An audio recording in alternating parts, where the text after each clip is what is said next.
নমস্কাৰ, মোৰ নাম স্মিতা হয় আৰু আজি মোৰ ব্লগৰ জৰিয়তে ব'লক যাওঁ মোৰ অফিচলৈ ভিডিঅ'ৰ জৰিয়তে। মই সদায় যেতিয়া যাওঁ অফিচেদি অ'টোৱেদি যাওঁ অফিচত, আৰু এই দাদাটো সদায় মোক আপ এণ্ড ডাউন কৰাই আধালৈকে।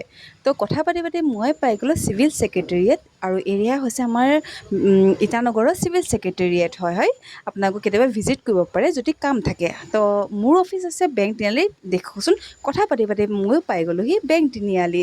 এইটো মই অফিচে পাই যে মোৰ ক্লিপ ল'ব নহ'ল। অফিচ পাই মোৰ ইমান কাম আছিলে, কামখিনি প্ৰথম কৰি ল'লোঁ। তাৰপিছত মোৰ আহি গ'ল ষ্টুডেণ্ট হয়। মই এগৰাকী শিক্ষয়িত্ৰী হয় আৰু মোৰ ষ্টুডেণ্ট হয়, আৰু এওঁলোকক ফাৰ্ষ্ট ক্লাছ মই প্ৰথম 10-15 মিনিটত মই কৰাই লওঁ টাইপিং কাৰণে। কেলৈ তেওঁলোকে এতিয়া পৰীক্ষাৰ কাৰণে সাজু হৈ গৈছে, আৰু পৰীক্ষাত আপোনাৰ চবতকৈ ফাৰ্ষ্ট কি চাব, টাইপিং চাব। টাইপিং 35 পাৰ মিনিট হ'ব লাগিব। তো সেইটো কাৰণে মই এওঁলোকক বহুত জোৰ দিওঁ আৰু বেচাৰবিলাক কৰোঁ। আৰু নহয়, হৈছে মোৰ এটা বাচ্ছা পাৰ্টি। ইয়াকতো এনেই আৰ্ট এণ্ড পেইণ্টিং ইয়াৰ বক অনুযায়ী শিকাব কৈছিলে পেৰেণ্টছে। তো সেনেকৈ মই তাক শিকাইছোঁ, গাইড কৰিছোঁ, ইও ভালকৈ কৰি আছে। তো এনেকৈতো মোৰ লাষ্ট ক্লাছ আছিলে। এইটো ক্লাছ শেষ হোৱাৰ পিছত মোৰো অলম'ষ্ট শেষেই হৈ যাব। মাজৰ কিছুমান ক্লিপ মই কাটি দিলোঁ। সকলো ক্লাছ সম্ভৱ নহয়। এতিয়া মই ঘৰত গৈ আছোঁ।